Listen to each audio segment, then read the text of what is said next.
पापा हम नाम हिंदी में लिख लेते हैं लेकिन इंग्लिश में नहीं लिख पाते हैं, हमको जरा इंग्लिश में लिखना सिखा दीजिए। नहीं बेटा, हम जब पढ़ते थे तो हमारे जमाने में इंग्लिश कहाँ पढ़ाई जाती थी। अब हम आप अपने सर जी से पूछना।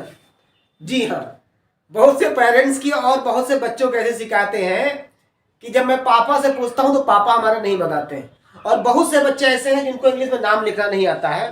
तो चलिए एसजीएल स्टडी के माध्यम से मैं आपको इंग्लिश पढ़ना सिखाऊंगा, आपको इंग्लिश का ट्रांसलेशन और ग्रामर आगे के बारे में शुरू से लेकर के और अंत तक सिखाऊंगा। चलिए शुरू करते हैं। देखिए, आपको अगर इंग्लिश में नाम लिखना सीखना है तो सबसे पहले तो क्या आना चाहिए, आपको छोटा से ज्ञान तो पता ही होगा। नहीं भी पता है तो एकदम छोटा बच्चा उसको रट लेता, समझ लेता, पहचान लेता। सबसे जरूरी क्या है, सबसे जरूरी यह है कि आपको उस अक्षर की मात्रा पता हो और साथ में उस अक्षर की मात्रा को हम किससे लगाते हैं इंग्लिश में ये पता हो। और अगर आप ये सीखना चाहते हैं तो आपको ये मात्राएं आज याद करनी पड़ेंगी, वो चाहे इंग्लिश की हो चाहे हिंदी की हो। मैंने देखिए मात्राएं, अक्षर लिखा है, मात्रा लिखी हिंदी में और इंग्लिश में, उसकी मात्रा किससे लिखती है ये लिख दिया है। आप चाहे पेरेंट्स हो या कोई बच्चा, आप उसको जरूर सिखाएं कि आप कैसे अपना नाम लिखें। और अभी मैं आपको यहाँ पर मोटा मोटा चीजें बताऊंगा, तो उसके बाद फिर मैं आपको बारीकियां बताते हुए चलूंगा। जैसा कि आप देख रहे हैं कि छोटा की वजह से कोई मात्रा नहीं होती, लेकिन इंग्लिश में हमको इंग्लिश में लगाना होता तो ए लगाते हैं। बड़ा की मात्रा देखिए डंडा लगती है और इंग्लिश में इसको ए से लगाते हैं। छोटी की मात्रा आप देख रहे हैं जैसे लगती है, आगे से लगती है, और इंग्लिश में इसको हम आई से लगाते हैं। दोनों एक ही लिखी है, कैपिटल और स्मॉल दोनों लिख दिया मैंने। बड़ी की मात्रा जो होती है वो किसी भी अक्षर में हम पीछे से लगाते हैं, और इंग्लिश में इसको हम डबल ई से, स्मॉल और कैपिटल दोनों में लिखा हुआ है। ये मत करना कि हमको दोनों लिखना है, इसमें से कोई एक लिखना है। छोटाओं की मात्रा जो होती है वो किसी भी अक्षर में आगे को लगती है और उसको इंग्लिश में हमको लगाना होता है यू से। बड़ाओं की मात्रा यह आपकी पीछे को लगती है और इंग्लिश में इसको लगाना होता है डबल ओ से। ऐसे री की मात्रा को हम आर आई से लगाते हैं, ए की मात्रा को हम ई से लगाते हैं, आई की मात्रा को हम ए आई से लगाते हैं, ओ की मात्रा को हम ओ से लगाते हैं, औ की मात्रा को हम ए यू से लगाते हैं, अन की मात्रा को ए एन से और आह की मात्रा को ए एस से। चलिए मैं कुछ नाम लेता हूं और आपको समझाने की कोशिश करता हूं। जैसे देखिए आपके सामने लिखा हुआ है माधव, बड़ा एक प्यारा नाम लिखा हुआ है माधव। अब आपको इसको इंग्लिश बनाना है तो आपको अल्फाबेट आना बहुत जरूरी है, अल्फाबेट बहुत जरूरी है, आपको पता हो जाए। अब जैसे आपसे मैं कहूं कि माँ अक्षर जो होता है वो किससे बनता है, तो माँ अक्षर किससे बनता है, एम से बनता है। एक बात हो गई। अब माँ अक्षर में किसकी मात्रा लगी आपको पकड़ना है, माँ अक्षर में किसकी मात्रा लगी है, तो बड़ा आ की मात्रा लगी, और बड़ा की मात्रा को हम इंग्लिश में किससे लगाते हैं, ए से लगाते हैं। तो यहां पर क्या लिख देंगे हम, ए, माँ हो गया। आप आगे देखिएगा धा लिखा है, तो धा किससे बनता है आपको पता होना चाहिए। धा बनता है डी और एच से, धा। अब आपको यहां पर एक बात ध्यान देनी है कि धा में देखिए यहां पर कोई मात्रा नहीं लगी, तो जहां पर कोई मात्रा नहीं होती वहां पर हमको ए लिखना होता है। ये थोड़ा सा आपको समझना पड़ेगा। धा, और उसके बाद वह अक्षर किससे बनता है, हमारा वी से बनता है, और ये आपका लिख गया माधव, आराम से लिख गया। चलिए एक नाम और लेते हैं। जैसे आपके सामने लिखा हुआ है रमेश। आप इस तरह से अपने बच्चे को सिखा सकते हैं, अगर कोई बच्चा है तो वो बच्चा खुद सीखे।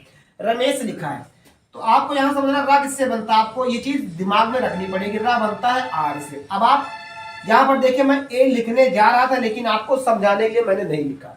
रा में किसी प्रकार की मात्रा नहीं लगी है, तो ध्यान देना अगर किसी अक्षर में मात्रा नहीं लगी होती तो हमको उसके साथ में क्या लिखना पड़ता है, ए। तो क्या लिख देंगे, ए। माँ किससे बनता है, एम से बनता है। माँ में किसकी मात्रा लगी आपको समझना पड़ेगा। यहां से माँ में मात्रा लगी है एक, और एक मात्रा किसकी लगती है, ये नहीं सामने, ए की। और ए की मात्रा किससे लगाते हैं इंग्लिश में, ई से लगाते हैं। तो यहां क्या लिख देंगे हम, ई, रमे।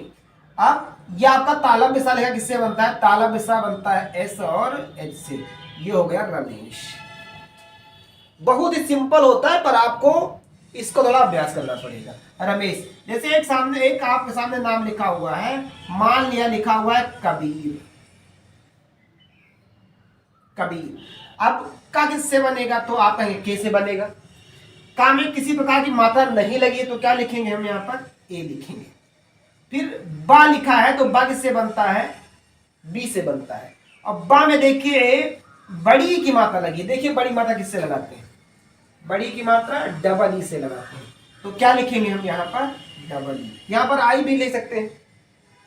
और उसके बाद रा किससे बनता है, आर से। ये क्या हो गया, कबीर। इस तरह से आप नाम को लिखना सीख सकते हैं। चलिए एक नाम आपके सामने लिखता हूं, फैजाबाद।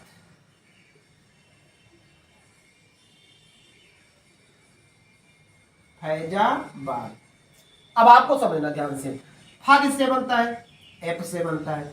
फा में किसकी मात्रा लगी है आपको पकड़ना है, आई की मात्रा। किससे लगती है की मात्रा, ढूंढिए, आई की मात्रा ए आई से। तो क्या लिखेंगे, ए आई, फै।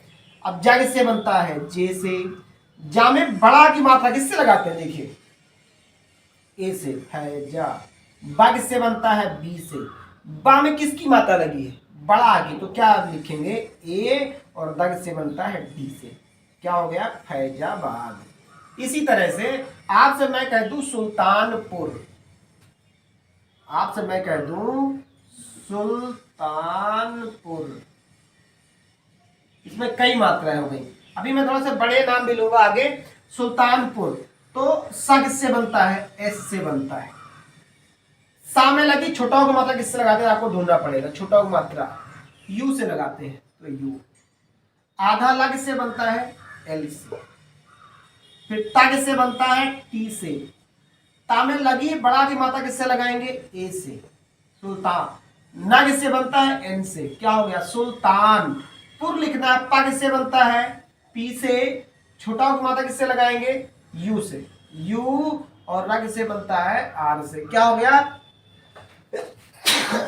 सॉरी, सुल्तानपुर। इसी तरह से आप अन्य नामों को आराम से बना सकते हैं, लेकिन आपको उसका अभ्यास